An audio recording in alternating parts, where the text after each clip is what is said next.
Hello students, मेरे इस urban geography के वीडियो लेक्चर सीरीज में एक बार फिर से आपका स्वागत है। हमने पिछले वीडियो में नगरीयता या अर्बनिज्म के बारे में चर्चा की थी और आज उससे ही एक मिलता जुलता शब्द है नगरीयकरण या अर्बनाइजेशन। इसके बारे में चर्चा करेंगे। बहुत से लोग इन दोनों शब्दों को सिनोनिम के तौर पर देखते हैं और उनको लगता है ये दोनों शब्द एक हैं, जबकि वास्तव में ऐसा है नहीं। नगरीयता और नगरीयकरण, अर्बनिज्म एंड अर्बनाइजेशन दो अलग अलग शब्द हैं और दोनों का तात्पर्य भी अलग अलग है। तो आज हम इस वीडियो लेक्चर में बात करेंगे नगरीयकरण के बारे में और देखेंगे नगरीयकरण जो है वो नगरीयता से किस प्रकार भिन्नता लिए हुए है। अर्बन ज्योग्राफी या नगरीय भूगोल से संबंधित एक बहुत ही महत्वपूर्ण टर्म है अर्बनाइजेशन, जिसके बारे में हम बात करते हैं। इसे हिंदी में नगरीकरण भी कहा जाता है और यदि इसके लिटरल मीनिंग के बारे में बात किया जाए, शाब्दिक अर्थों के बारे में बात किया जाए, तो इसका शाब्दिक अर्थ होता है टू बिकम अर्बन और to be make them urban, या किसी को नगरीकृत कर देना या नगरों में परिवर्तित कर देना ही अर्बनाइजेशन कहलाता है। अर्बनाइजेशन जो है वो मॉडर्न टाइम या आधुनिक काल की एक घटना है और विशेष रूप से 19वीं शताब्दी में औद्योगिक क्रांति या इंडस्ट्रियल रिवॉल्यूशन से संबंधित है। आधुनिक समय में औद्योगिक क्रांति के पश्चात दो तरह की घटनाएं घटित हुई। पहला तो उस समय जितने भी नगर स्थित थे उनकी संख्या में बहुत अधिक तेजी के साथ वृद्धि हुई। तो पहली जो परिघटना थी high increase in the number of towns, जो संख्या पहले सीमित थी नगरों की, वो संख्या बहुत ज़्यादा तेजी के साथ बढ़ती चली गई। और दूसरी जो परिघटना घटित हुई वो कि जो एग्जिस्टिंग जो टाउन्स थे उनके अंदर जितनी जनसंख्या निवास कर रही थी उस जनसंख्या में भी बेतहाशा वृद्धि हुई, high growth in population of towns. और ये जो दोनों ही घटनाएं हैं ये नगरीयकरण या अर्बनाइजेशन से संबंधित हैं, जिसके बारे में हम आगे चर्चा करेंगे। सामान्य अर्थों में देखा जाए तो किसी स्थान या किसी प्रदेश की कुल जनसंख्या में नगरों में निवास करने वाली जनसंख्या के प्रतिशत में यदि वृद्धि होती है तो उसे ही अर्बनाइजेशन या नगरीयकरण कहा जाता है। लेकिन ये बहुत ही बेसिक या सामान्य डेफिनेशन कही जा सकती है। यदि सही अर्थों में देखा जाए तो त्रिवार्ता महोदय ने नगरीयकरण को बहुत अच्छे से परिभाषित किया है और उन्होंने नगरीयकरण में 3 महत्वपूर्ण फीचर्स को समावेशित किया है, जिसमें सबसे पहला जो फीचर है वो है अर्बनाइजेशन या नगरीयकरण एक प्रकार का स्तर या मापक का द्योतक है जो डिफाइन करता है the proportion of total population residing in urban places. कुल जनसंख्या में से अर्बन प्लेसेस में या नगरों में निवास करने वाली जनसंख्या कितनी है, उस स्तर को अर्बनाइजेशन के द्वारा मापा जा सकता है। तो नगरीयकृत या नगरीयकरण जो है वो एक प्रकार का मापक है, एक प्रकार का लेवल है, एक प्रकार का स्केल है, जिसकी सहायता से हम देख सकते हैं कि कुल जनसंख्या में से नगरों में निवास करने वाली जनसंख्या कितनी है त्रिवार्ता के अनुसार। त्रिवार्ता ने नगरीयकरण को एक दूसरे रूप से भी लिया है और उन्होंने नगरीयकरण को एक प्रोसेस या प्रक्रिया भी माना है। केवल एक मापक नहीं है, एक मापने का स्केल नहीं है, बल्कि वो एक प्रक्रिया भी है, एक ऐसी प्रक्रिया जिसके द्वारा कुल जनसंख्या में से अर्बन नगरों में रहने वाली जनसंख्या में लगातार वृद्धि होती चली जाती है। प्रक्रिया के तौर पर यदि कुल जनसंख्या किसी स्थान की 100 है और उसमें से पहले 30 व्यक्ति जो हैं वही यदि शहरी क्षेत्रों में निवास कर रहे थे और कुछ समय पश्चात वहाँ पर शहरी क्षेत्रों में निवास करने वाले लोगों का नंबर 40 हो जाता है, तो हम कह सकते हैं कि यहाँ पर जो प्रक्रिया संपादित हो रही है वो प्रक्रिया क्या है, नगरीकरण या अर्बनाइजेशन। कुल जनसंख्या में से नगरों में निवास करने वाले लोगों की यदि संख्या में वृद्धि होती है, उसके अनुपात में यदि वृद्धि होती है तो उस प्रक्रिया को भी नगरीयकरण कहा जाता है। उन्होंने त्रिवार्ता ने नगरीयकरण को एक दर या रेट के रूप में भी सम्मिलित किया है या माना है। उनके अनुसार ये जो वृद्धि हो रही है ये समय के साथ कितनी अधिक हो रही है उसे भी नगरीयकरण के अंतर्गत ही शामिल किया जाता है। एक निश्चित समय में नगरीय क्षेत्रों में जो जनसंख्या में वृद्धि हो रही है उस वृद्धि दर को भी उन्होंने नगरीयकरण के रूप में ही लिया है। तो उन्होंने नगरीयकरण को 3 रूपों में लिया है, एक मापक के रूप में, एक प्रक्रिया के रूप में और एक वृद्धि दर के रूप में लिया गया है।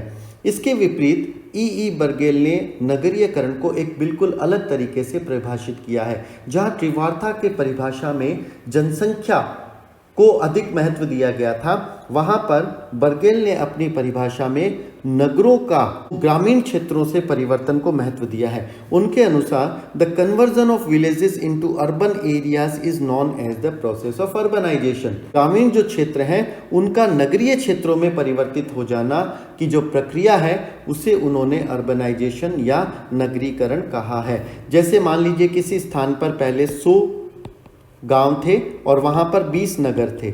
कुछ समय पश्चात 20 गांव ऐसे थे जो कि धीरे धीरे विकसित होते हुए नगरों में परिवर्तित हो गए। तो जो नई स्थिति बनी उसके अनुसार अब 80 गांव रह गए और 40 क्या हो गए, नगर हो गए। तो ये जो प्रक्रिया है जिसमें गांवों का धीरे धीरे नगरों में परिवर्तित हो जाना है, इस प्रक्रिया को बर्गेल ने नगरीयकरण कहा है। हालांकि त्रिवार्ता और इन दोनों की परिभाषा का मूल तत्व समान है, लेकिन उन्होंने जनसंख्या को महत्व दिया है और इन्होंने नगरों की संख्या और गांवों की संख्या के जो अनुपात है उसको इन्होंने महत्व दिया है।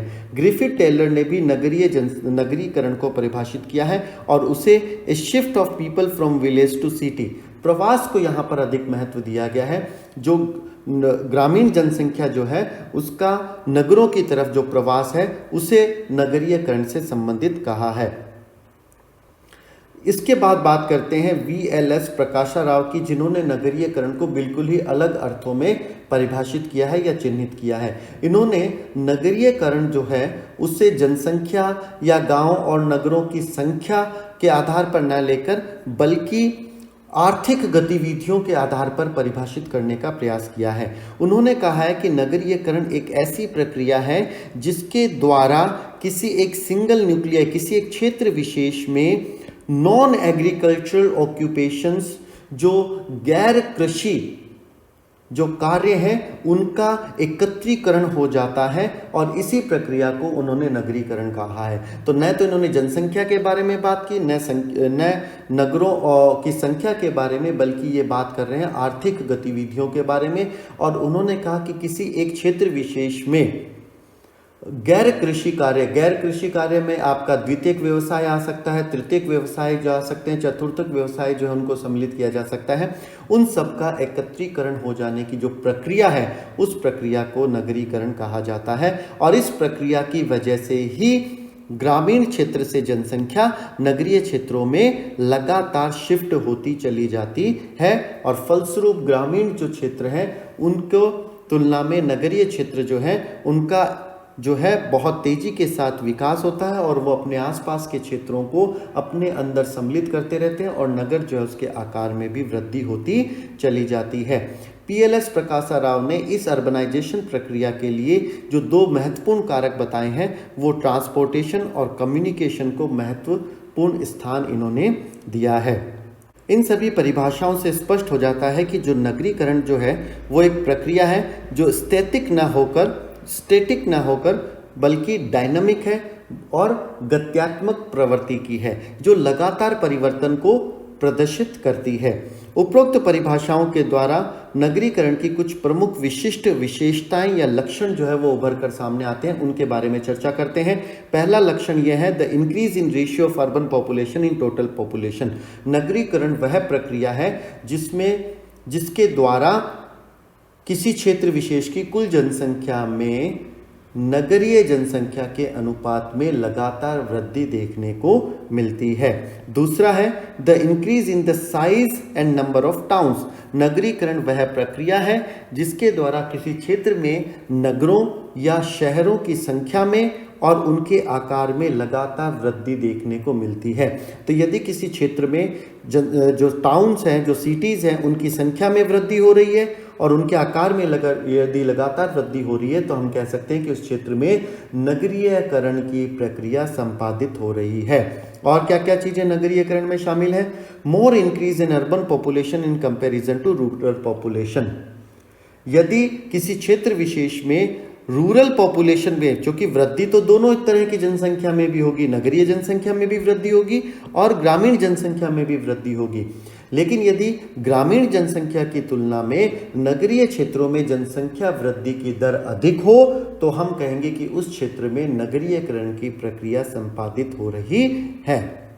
Then the conversion of villages into towns and towns into city, ये बिल्कुल वही बात है कि नगरों की संख्या में लगातार वृद्धि होती जानी। और ये नगर कहाँ से बनते हैं? सीधे नहीं बनेंगे, बल्कि ग्रामीण क्षेत्र जो होते हैं, जो गांव है, उनका ही नगरों में परिवर्तन होता है। तो यदि किसी क्षेत्र विशेष में गांव जो है वो लगातार शहरों में परिवर्तित होते जा रहे हैं, कस्बों में परिवर्तित हो जाते हैं, और ये कस्बे जो है वो बड़े शहरों में परिवर्तित होते जा रहे हैं, और इस तरह की परिघटना वहाँ संपादित हो रही है, तो हम कह सकते हैं कि वहां पर नगरीयकरण हो रहा है। The migration of people from rural area to urban area, नगरीयकरण की एक और विशेषता या अभिलक्षण यह होता है कि वहां पर बहुत अधिक आपको माइग्रेशन देखने को मिलता है। ग्रामीण क्षेत्रों से अधिकांश जनसंख्या जो है वो लगातार शहरों की तरफ माइग्रेट होती रहती है, उसका प्रवास शहरों की तरफ होता रहता है, तो ये भी नगरीयकरण की एक पहचान है। More increase in working population engage in non agriculture activities, आपको मालूम है कि ग्रामीण क्षेत्रों में निवास करने वाली जनसंख्या ज़्यादातर कृषि कार्यों में संलग्न रहती है, जबकि नगरीय क्षेत्रों में निवास करने वाली जनसंख्या गैर कृषि कार्यों में, चाहे वो द्वितीय गतिविधियां हो चाहे तृतीयक या चतुर्थक गतिविधियों में संलग्न रहती है। तो जब नगरीयकरण की प्रक्रिया होती है तो उस दौरान अधिकांश जनसंख्या गांवों से शहर में आ जाती है, तो उसका जो व्यवसायिक संरचना है वो भी परिवर्तित हो जाती है। तो लगातार जो कार्यशील जनसंख्या है, यदि उसकी गैर कृषि कार्यों में उसकी संलग्नता यदि बढ़ती चली जाती है तो वहां पर हम नगरीयकरण की प्रक्रिया को संपादित होते हुए देख सकते हैं। The expansion of urban functions on rural areas and thus the merger of rural areas in urban areas, जब नगरीय क्षेत्रों का लगातार शहरी क्षेत्रों में मर्ज होता रहना, उसके अंदर मिलते चले जाने की प्रक्रिया भी नगरीयकरण को प्रदर्शित करती है। इस तरीके से हम कह सकते हैं कि नगरीयकरण एक ऐसी प्रक्रिया है, एक ऐसी प्रोसेस है जिसके द्वारा लगातार किसी क्षेत्र में ग्रामीण जनसंख्या शहरी जनसंख्या में परिवर्तित होती चली जाती है। शहरी जनसंख्या का अनुपात कुल जनसंख्या के अनुपात में बढ़ता चला जाता है। गांव जो है वो नगरों में परिवर्तित होते चले जाते हैं, नगरों की संख्या में बढ़ोतरी होती चली जाती है, नगरों के आकार में बढ़ोतरी होती चली जाती है, और जो कुल कार्यशील जनसंख्या है उसकी प्रवृत्ति में परिवर्तित होते हुए वो अधिक से अधिक गैर कृषि कार्यों में संलग्न होती चली जाती है।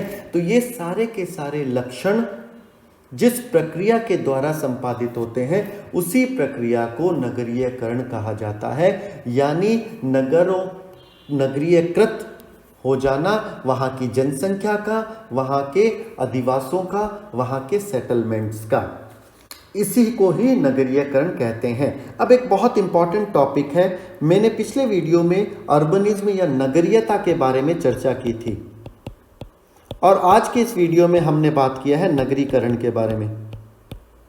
बहुत से लोग इन दोनों को सिनोनिम के तौर पे देखते हैं, वास्तव में दोनों शब्द अलग अलग हैं और इनमें क्या डिफरेंस है थोड़ा सा उसको भी समझने की कोशिश करते हैं।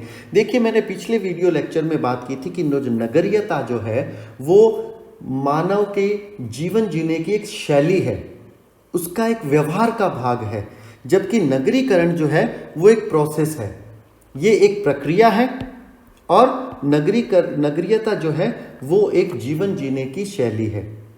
नगरीयता जो है उसका जो लीगल या फिजिकल बाउंड्रीज से कोई संबंध नहीं है, इसके बारे में भी मैंने चर्चा की थी। यदि एक गांव में निवास करने वाला व्यक्ति निवास करने वाले व्यक्तियों की जीवन शैली को अपना लेता है और उसमें उन्हीं सभी लक्षणों का समावेश हो जाता है, चाहे जिसको हम भौतिकतावाद कहें चाहे व्यक्तिवादिता कहें, तो उसको गांव में निवास करने के बावजूद भी हम कहेंगे कि उसकी जीवन शैली कैसी है, नगरीयता है। जबकि नगरीकरण जो है वो एक लीगल प्रोसेस से संबंधित भी है।